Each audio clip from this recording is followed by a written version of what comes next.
Assalamualaikum warahmatullahi wabarakatuh. Bismillahirrahmanirrahim.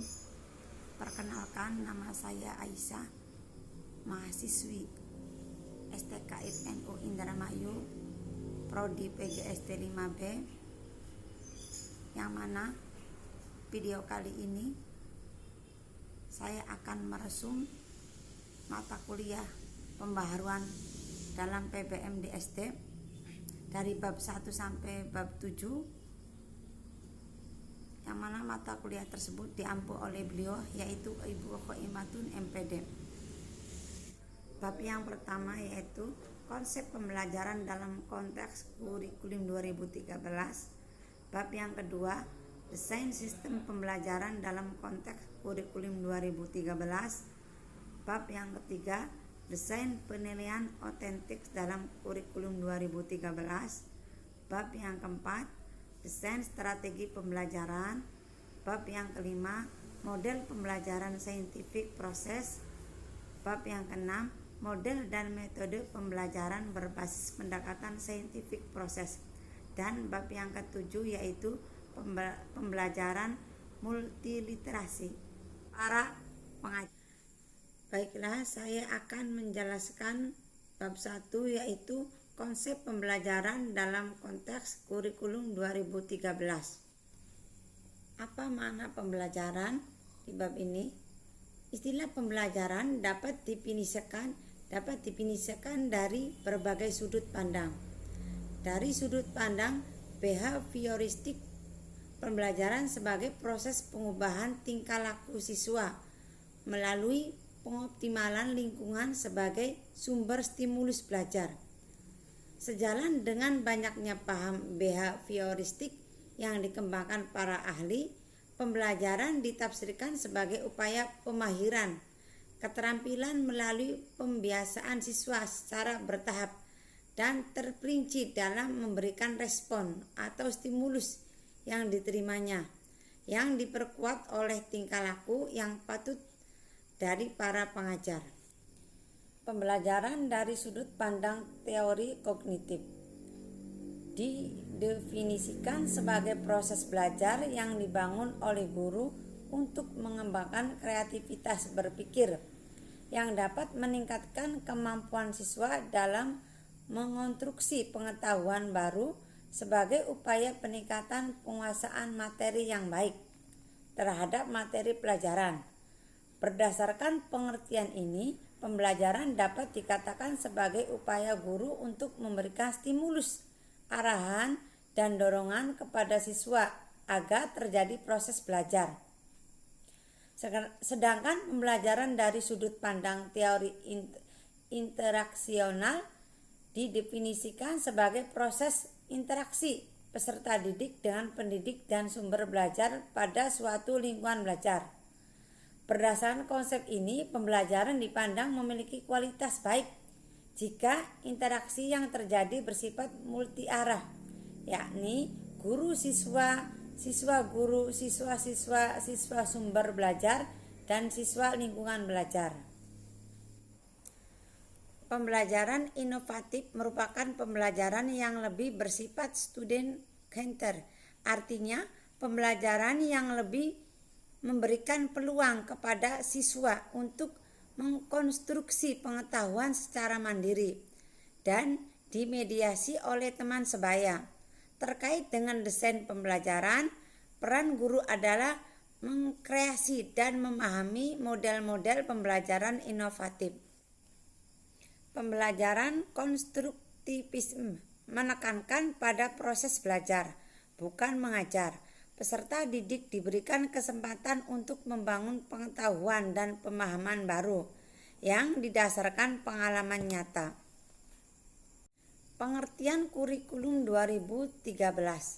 Kurikulum menurut Undang-Undang Nomor 20 Tahun 2003 Pasal 1 Ayat 19 adalah seperangkat rencana dan pengaturan mengenai tujuan, isi, dan bahan pelajaran serta cara yang digunakan sebagai pedoman penyelenggaraan kegiatan pembelajaran untuk mencapai tujuan pendidikan tertentu. Kurikulum 2013 merupakan serentetan rangkaian penyempurnaan terhadap kurikulum yang telah dirintis tahun 2004 yang berbasis kompetensi lalu diteruskan dengan kurikulum 2006 KTSP. Jadi kesimpulannya bab ini, pembelajaran dari sudut pandang teori kognitif didefinisikan sebagai proses belajar yang dibangun oleh guru untuk mengembangkan kreativitas berpikir yang dapat meningkatkan kemampuan siswa dalam mengonstruksi pengetahuan baru sebagai upaya peningkatan penguasaan materi yang baik terhadap materi pelajaran. Orientasi kurikulum 2013 adalah terjadinya peningkatan dan keseimbangan antara kompetensi sikap, keterampilan, dan pengetahuan. Sejalan dengan amanat Undang-Undang Nomor 20 Tahun 2003 sebagaimana tersurat dalam penjelasan pasal 35, kompetensi lulusan merupakan kualifikasi kemampuan lulusan yang mencakup sikap, pengetahuan, dan keterampilan sesuai dengan standar nasional yang telah disepakati. Bab yang kedua yaitu desain sistem pembelajaran dalam konteks kurikulum 2013. Materi pembahasan yaitu pengertian desain sistem pembelajaran, mengembangkan desain sistem pembelajaran, dan desain sistem pembelajaran dalam konteks 2013. Desain sistem pembelajaran pada dasarnya merupakan cara-cara untuk mencapai tujuan pembelajaran, yaitu tercapainya hasil belajar secara maksimal oleh peserta didik dalam kegiatan belajar. Mengembangkan desain sistem pembelajaran menurut Dick, Carey, dan Cherry 2009 terdapat 10 tahapan, yaitu yang pertama, analisis kebutuhan untuk mengidentifikasi tujuan pembelajaran. Yang kedua, melakukan analisis pembelajaran. Ketiga, menganalisis siswa dan konteks pembelajaran. 4, merumuskan tujuan performasi. 5, mengembangkan instrumen penilaian. 6, mengembangkan strategi pembelajaran. 7, mengembangkan materi pembelajaran. 8, merancang dan mengembangkan evaluasi format. 9, merevisi pembelajaran. Dan yang ke-10, mengembangkan evaluasi sumatif. Desain sistem pembelajaran dalam konteks kurikulum 2013 berdasarkan langkah-langkah pengembangan desain sistem pembelajaran yang digagas Dick, Carey, dan Carey di atas. Desain sistem pembelajaran dalam konteks kurikulum 2013 diawali dengan yang pertama, studi pendahuluan. 2, analisis pembelajaran. 3, menganalisis siswa. 4, merumuskan tujuan performasi. Jadi kesimpulan bab yang kedua ini, desain sistem pembelajaran merupakan seperangkat kegiatan yang meliputi perencanaan, pengembangan, dan evaluasi terhadap sistem instruksional yang sedang dikembangkan, sehingga setelah mengalami beberapa kali revisi, pengembangan desain pembelajaran adalah teknik pengelolaan dalam mencari pemecahan masalah-masalah pembelajaran, atau setidak-tidaknya dalam mengoptimalkan pemanfaatan sumber belajar yang ada untuk memperoleh pendidikan. Dalam pengembangan desain pembelajaran terdapat 10 tahapan, yaitu tahap analisis kebutuhan, analisis pembelajaran, dan analisis pembelajar, penentuan tujuan pembelajaran, pengembangan instrumen penilaian, pengembangan strategi pembelajaran, pengembangan bahan ajar, dan perancangan pelaksanaan evaluasi model pembelajaran baik secara formatif sebagai dasar merevisi desain yang dikembangkan dan evaluasi. Bab yang ketiga yaitu desain penilaian otentik dalam konteks kurikulum 2013. Penilaian otentik dalam konteks kurikulum 2013 menurut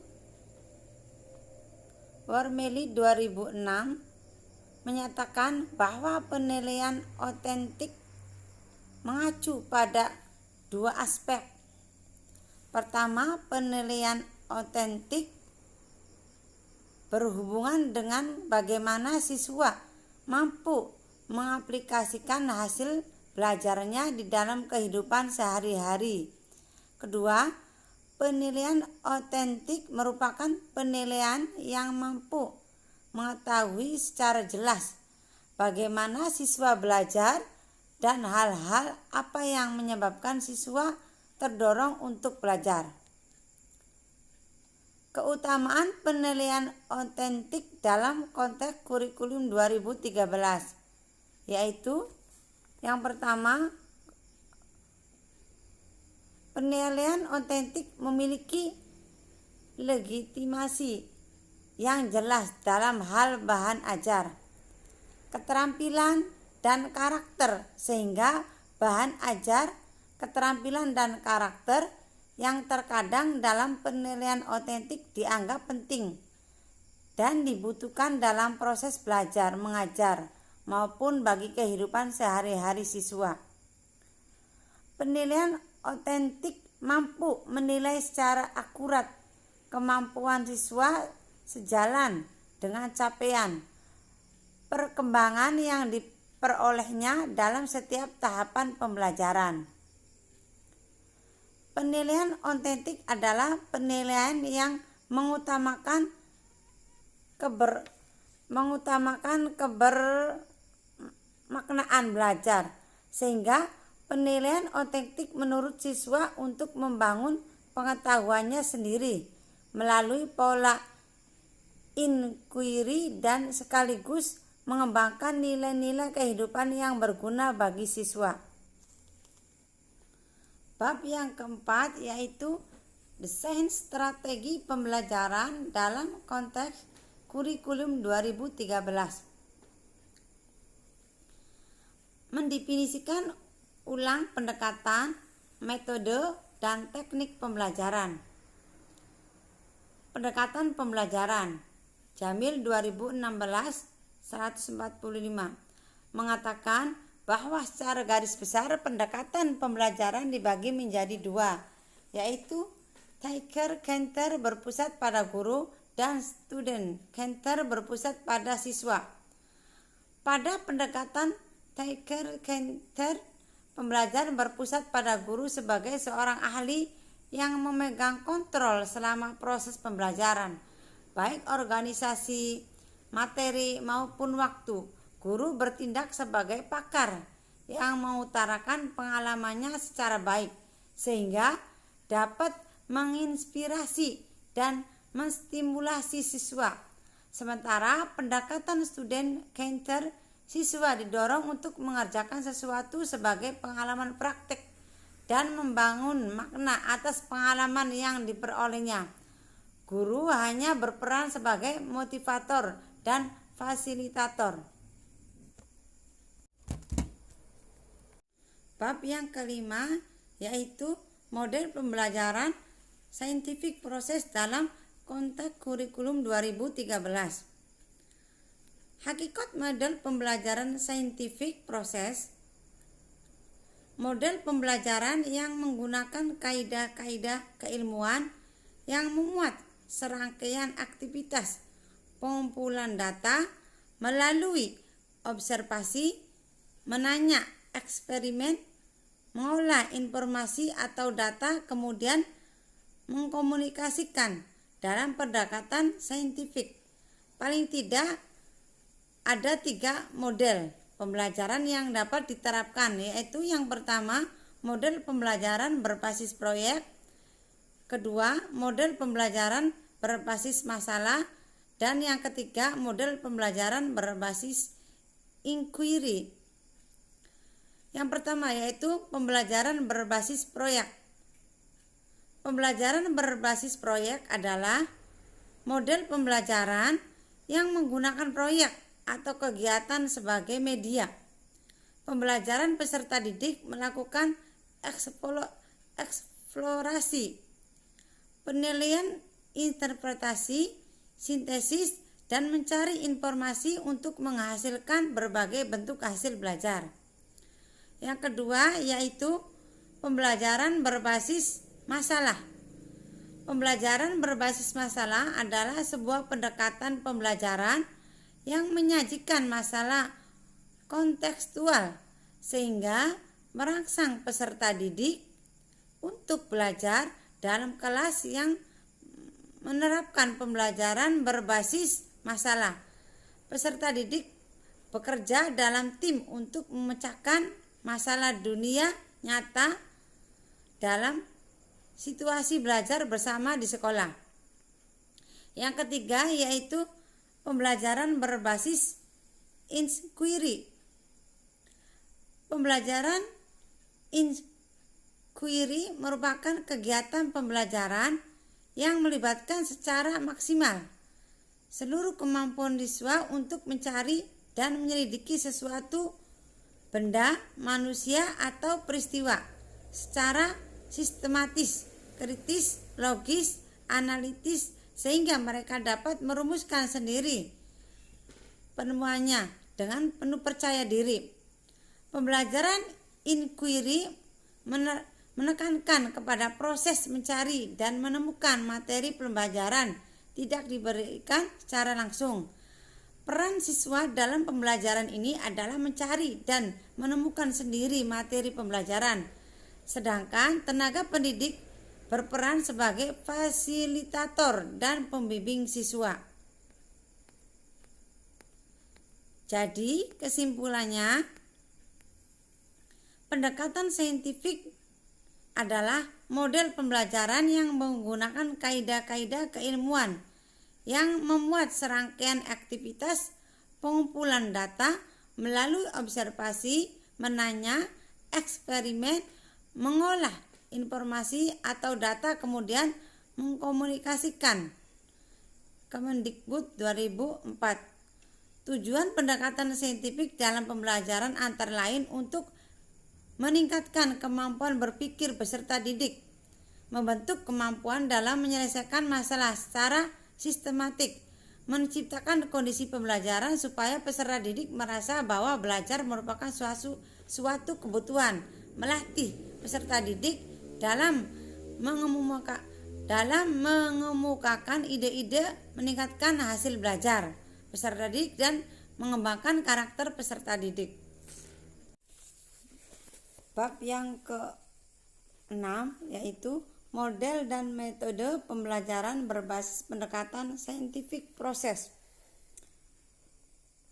Model pembelajaran inquiry.